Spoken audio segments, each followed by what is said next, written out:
Hey everybody, Joe Haygood here, aka mclazyj. We're back. It is a Wednesday, and I have trashed more of these than I could possibly remember at this point. Every time I record something, I put it together, I go to download it, and then something that I talked about has changed in the world. One time I recorded one, I was complaining about YouTube TV and Comcast and or Disney and ESPN, and then literally on my way home as I recorded that, they kissed and made up. But all that is neither here nor there, because this is the newest one, and this is the one that hopefully will get posted. If you're watching it, then you know it did. So I'm going to apologize for the sunlight coming through this much of my face here, because I guess I can make it go away. There we go. I'll just use the visor. That helps. I don't need it because the sun's high enough it's not affecting my eyes, but it's making my face look weird.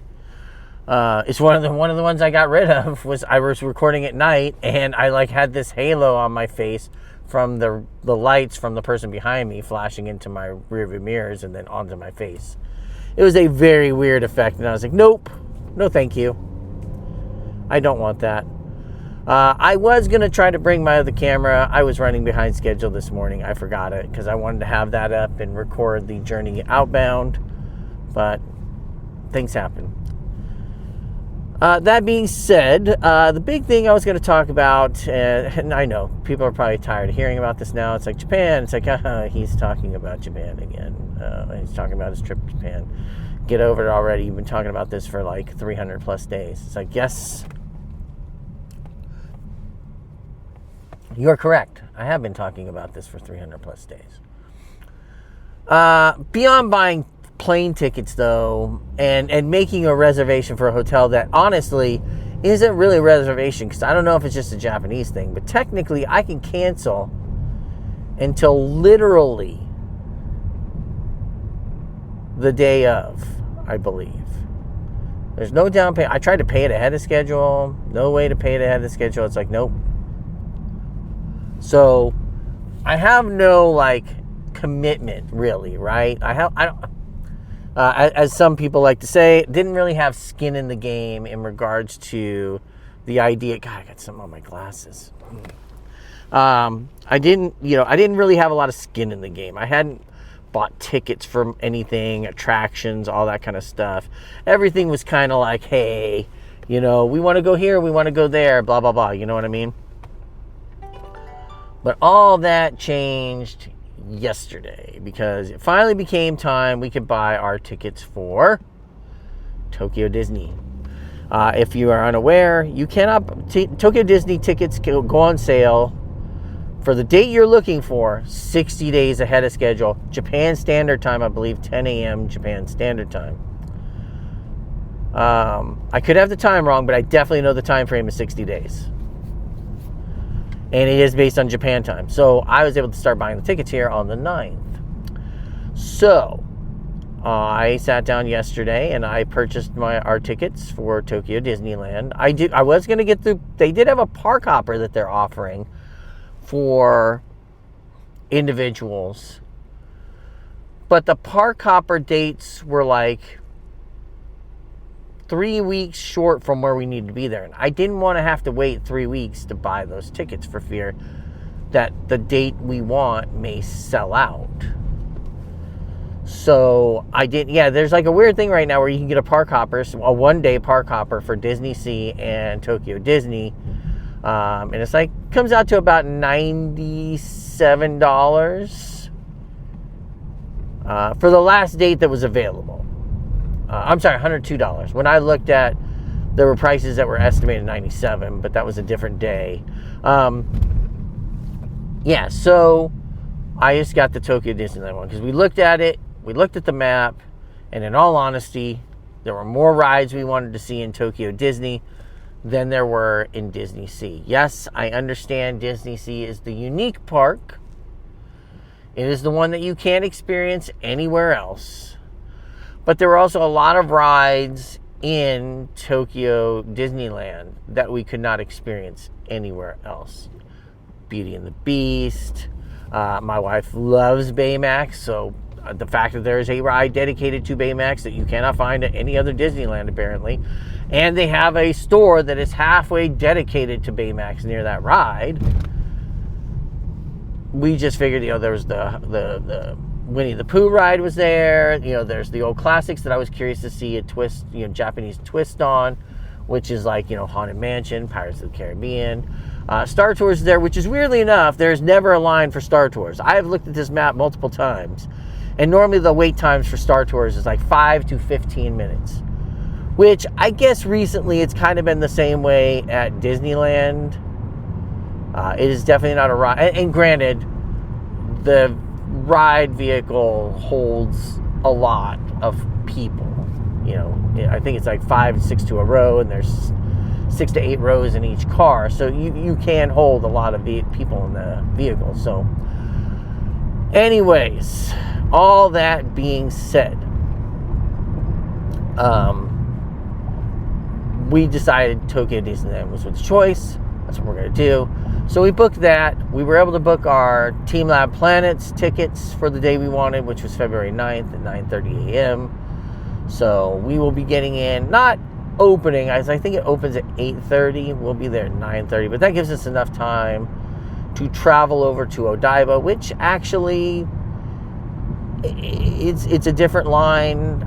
It takes a little bit to get there. We're probably going to have to plan to work our way over there. So that might be an early day for us. Maybe get some Komeda coffee, breakfast, and whatnot. We'll see.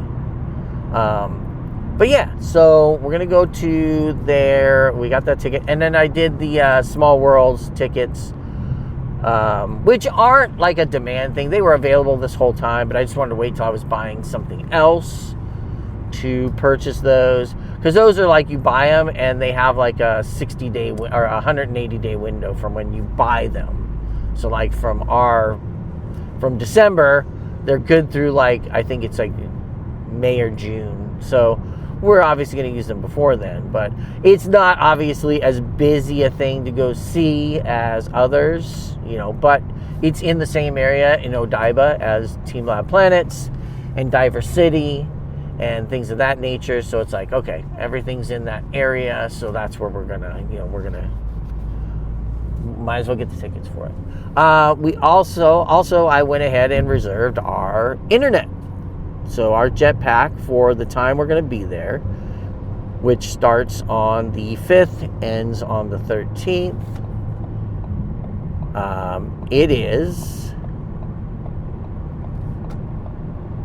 It was only $50 some odd, and that's with Japan Wireless, which is true unlimited data, at least they say. Obviously, I think if you're being egregious with it, there might be an issue, but sounds like I saw the throughput on it was 187 megabits. We'll see if that's the case. But that's pretty damn good for a jetpack, I'm not going to lie. So, looking forward to that. So, we have skin in the game now. We have paid for stuff, So now the trip definitely feels more tangible, more real. And being, I believe, 55 to 56 days out right now is definitely a lot more like, wow, this is really happening. Like, this is definitely like very close. And yeah, so it's one of those things where it's like, wow, okay, yeah, this is real. Like this is actually happening. Like starting to get all of our paperwork, making sure like I had our Japan web done, but I'm going through and refreshing and just making sure everything looks right, making sure I got all my addresses right, printing stuff out so I have hard copies of everything just in case. I gotta print out our hotel reservation and printing out our all these things I've just confirmed. I'm going to print out hard copies of those. Granted, I already have the tickets for Tokyo Disney in the Tokyo Disney app. So, not a huge thing per se. They're in there. That's cool. I'm happy for that. So, but yeah. It's just one of those things. Like it's feeling much more real now. It's feeling more tangible. It's feeling more sticky. And so, yeah, I'm pretty happy about the whole thing. It's very cool to realize that this lifelong goal of going to Japan may actually finally happen. I'm sad that it took me this long to make it happen. But a lot of it's expensive, and we just didn't have the money. Kid going to college, and I like to say that me and my wife, we have good salaries, and we do good enough. Like we're definitely not rich by any stretch of the imagination. But, we make our bill payments. We have a little left over for for some meals out or shopping, this, that, and the other. But, it was just, a lot of times it was just very expensive. And then, you factor in bringing a child with you. That's expensive too. There was just a lot, that we just couldn't tangibly make it happen. But, it's better to be able to say that, hey, making it happen now is a good thing. You know what I mean? So I am happy, and I'm glad that we can make this happen. So, and my wife's never had any ambitions on it. So it's funny. It's funny to see her looking at it from a different lens perspective, as someone that's like, she had no desire. Like, Japan was never on her list. Her thing is like Australia. She wants to do Australia big time, which is funny because we're like, I'm like, I've never had any thought of going to Australia. And hell, my family has, on my mom's side, has relatives that branch out of New Zealand. So, there's that's really weird. But yeah, it's funny to see, like, with me and all the stuff. It's like, oh yeah, got to do this, got to see this, got to go there, got to look at this, got to look at that. And my wife's just sort of like, oh no, that all looks kind of cool. Like, and she sees videos, like when I was showing her videos of like Japan and this, that, and the other, and she's just like, oh, this actually looks like it'd be a cool place to go. And then, you factor in the exchange rate and, the strength of the dollar right now. It really does make Japan, and the weakness of the yen, unfortunately, fortunate to us, unfortunate to those that are Japanese citizens. I mean, it makes it very lucrative for us to go to Japan, because things are much cheaper for us. It's not like, it's the inverse when you go to Europe and everything costs more for you, because it's like, oh, the euro, it's $1.07 to the dollar. Now, I will say, all fairness, the British sterling pound is probably at one of its lowest levels ever against the dollar right now. So, like, it's good, but still, you're giving up $1.30 to get a pound note. So it is an expensive proposition when you come to, when you go to Britain. But still, Japan's one of those things where you have the inverse happening. A lot of the Asian countries, you'll get the inverse of what's happening there. So you go to, Taiwan, or you go to China, Hong Kong, Vietnam, I think even Korea, South Korea, Laos, Thailand. Your buck goes a lot farther. That's not true of all. Like if you go to Singapore, you'll be like, oh shit, it's expensive. But yeah, so Japan right now, it's just a product of the economy in Japan right now, is that the exchange rate works very well. Because, I mean, I do remember when I was, like, in my late teens, early 20s, like, the yen was dominant. Like, in 1990, 91, like, I think it was under 100 yen to $1. So, like, you were losing money. Like, it was more expensive to go to Japan. Super expensive to go to Japan. So now, sitting where you're at 150, 155 yen, I mean, at one point it was 160 to the dollar, is insane. But yeah, it's just, I'm really excited though. It's fun to start actually, looking at our plans. And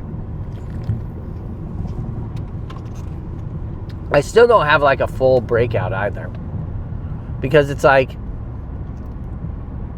I know, like, we want to, I mean, Harajuku, Asakusa, and Ikebukuro is like that outside looking in type thing.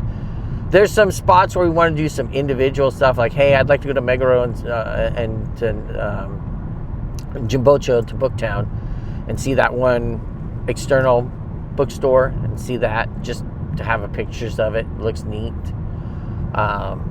We want to go to the Starbucks Roasters, which is over in Meguro as well. So that's something, we'd like to go to the Uniqlo and maybe the Muji store in Ginza. But, it's like I'm still working on the last couple days. And then I have to remember, like, even our last day, the 13th, when we're there, our plane doesn't leave until 8:25. And theoretically, we should go to the airport probably about 3 hours ahead of schedule. But that still leaves us a huge, glaring hole and chunk of the day to, to get to the airport.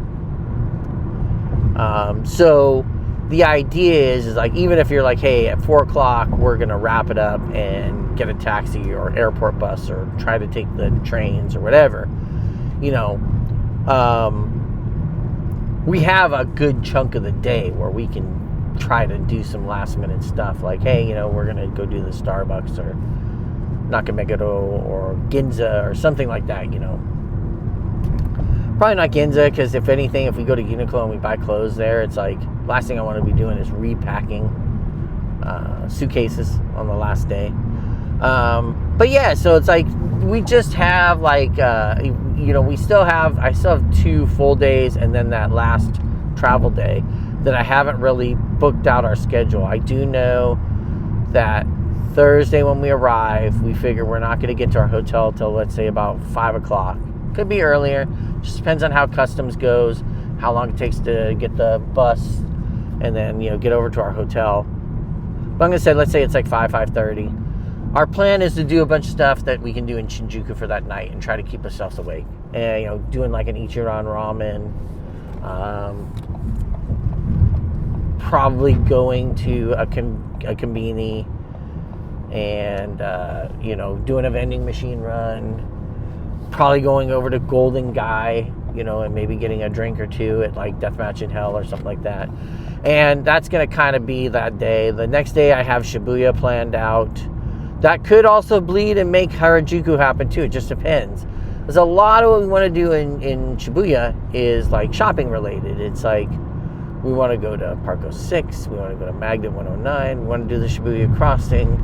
There's a lot of like shoppy shop stuff that we want to do.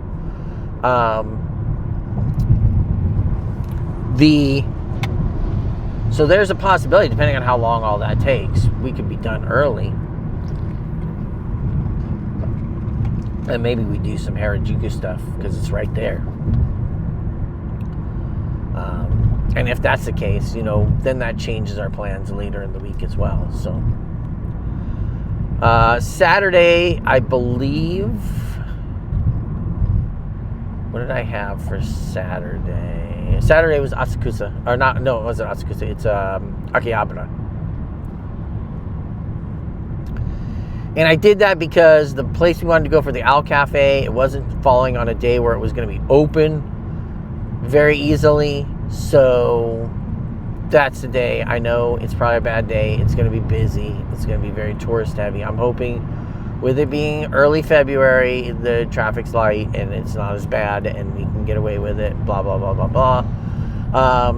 But yes, so Saturday is Akihabara. Sunday is we're going to fly to Hiroshima and go spend the day in Hiroshima and then turn around and fly back in the evening to Tokyo.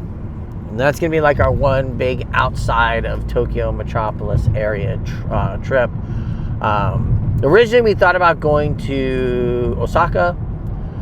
The reason we did not go to Osaka is it's kind of like we were like, it's kind of the same as being in Tokyo. It's another big, entertainment-driven city. And we were like, and yes, I understand there's historical stuff there. Don't get me wrong. I'm just saying, like, it's kind of being in another, smaller sized version of Tokyo. Whereas Hiroshima, the big thing there is, as a history buff, obviously the Atomic Museum, the Peace Park, the Peace Dome, stuff like that really kind of resonates. And for me as a history guy, that I really wanted to see. And I would like to see some of that stuff from the Japanese perspective of things, because, we get our history as United States citizens as from our perspective. So, excuse me. Monday is an Odaiba day. That's when we're going to go over to Odaiba, the man-made island. We'll see the Rainbow Bridge. We'll see Team Lab Planets. Small Worlds, Unicorn Gundam statue, Diver City, Unko Museum, which is in Diver City.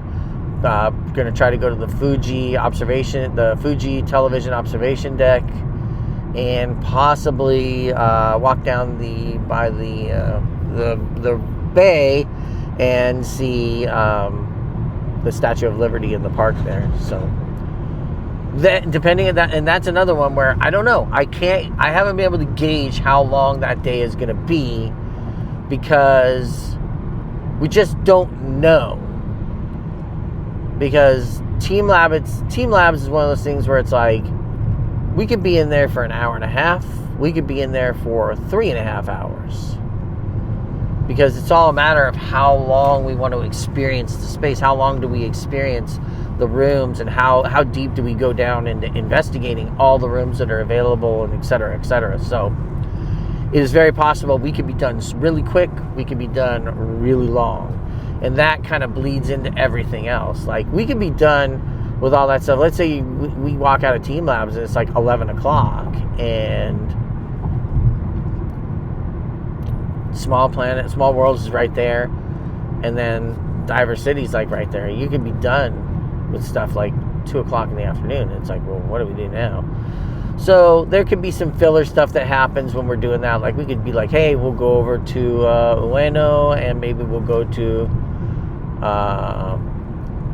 Amayokucho, the alley, the shopping alley, and go see some izakayas and whatnot over there. So there is a lot of stuff that we're still influxing, and it's just like, I know that no matter how well I try to plan this, no matter how much I try to see and pack in, I have to understand that there's just things that are not going to happen right. And they may just not get seen, Like, I would love to go to Ueno Zoo, but I just don't know if we have the time to dedicate 4 or 5 hours to the zoo. It's not a downer thing. It's not a hate thing. It's like, we also want to do kimonos rentals in Asakusa, but it's like, okay, but how much of that time does that take in the day? Because it's like, that's going to be a matter of like, hey, takes, let's say, get over there at 9, takes about an hour to get the kimonos on. It's 10 o'clock. You're going to go down to Nakamisidore and Sensoji Temple, which is where we want to take our pictures, and figure that's an hour with the pictures and walking around there. Then it's coming back, getting changed. Obviously, getting changed out of the kimono will probably be far less time than it took to get into the kimono.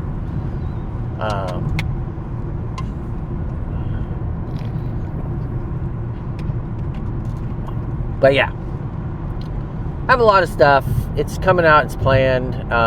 Tokyo Disney is on the 10th. And then, like I said, the 11th and 12th, I'm still kind of thinking, but I'm probably looking at the 11th as an easier day, maybe doing Asakusa and going to Sensoji Temple and Nakamisidora Street and the kimono rental, just because kimono rental means like, hey, you're going to be able to sit here, relax, this, that, and the other. Pictures, nothing too stressful. And so, we could do a half day there without having to worry about being stressed and rushed or busy on our feet. And then we would have the Tokyo Sky Tree as well there, possibly the aquarium that's there, Sumito Aquarium's over there. We might do that. Yeah. And then, like I said, the other day, I don't know yet, because it's like, we got Harajuku on the list. We've got these miscellaneous places on the list. So there's a lot that's still in flux. I mean, we'll be honest, we're curious to go see a love hotel for a few hours just to see what it's all about, and just how weird, not weird, but just different concepts on how things work.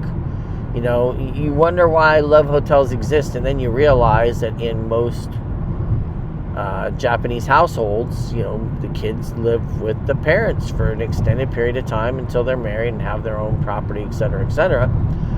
And in order to have alone time and not have to worry about parents being in another room in a place where the walls can be thin, you can go to a love hotel. But I'm just curious because, it's weird because, the way the love hotels are set up, it's just very strange because it's obviously they're themed. We're looking at checking out Hotel Serra Grande, which is a pretty well-known and well-established love hotel. And it's very interesting. I have to see it. I have to see what this is all about and look at it for myself. You can look at videos, but they don't do it justice from seeing that kind of wildness in person, And I think it's kind of like I would love to do a capsule hotel. My wife does not want anything to do with a capsule hotel. She's just like, no. And I get it. It's a weird thing. It's like you're sleeping in this very small, narrow box that has a door at the bottom that you cannot lock, because that's the rules of a capsule hotel like that. You can't be able to lock the door. And, you have a community bathroom, community living areas. When you're in the capsules, you have to be very, very quiet. But also at the same time, I was like, oh man, it's just a wild, experience to kind of just know, I'm going to go sit in this capsule.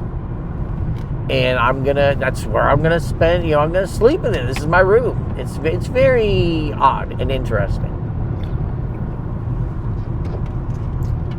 But we didn't do that. We're just staying in a normal hotel. We're staying at the Hotel Gracery Shinjuku, which is famously known as the Godzilla Hotel. And that's where we're gonna stay. Figure if you're gonna do it, blow it up big and enjoy it. And that's what we're gonna do. So. Anyways, I'm getting close to where I'm going to need to be for work today, so that's going to do it for me. I kind of tried to keep this under 30 minutes. I didn't realize I rambled as much as I did, but I guess I did. Apologies for that. But yeah, we will see you. Let's see, and I'm driving over the bumps in the road because I'm being very indecisive. But yes, we should be. Oh man, is this guy trying to get back on the road or no? I'm trapped over here, buddy. I can't. I would love to help you out and get out of the way, but anyways, yes, that's going to do it for us today. So thank you everybody for watching. Anybody that's been coming to the channel recently, I really appreciate it. We definitely have seen an uptick in subscribers. We've seen an uptick in views. You guys really did seem to enjoy the Carnival Forense cruise more so than the Virgin one. Or it could just be the Virgin one I didn't do as much in regards to promotion and whatnot for it. So hopefully that will change this time. All that being said, thanks everybody for watching. Have a great morning, afternoon, evening, wherever you're at. And we will see you next time. Bye.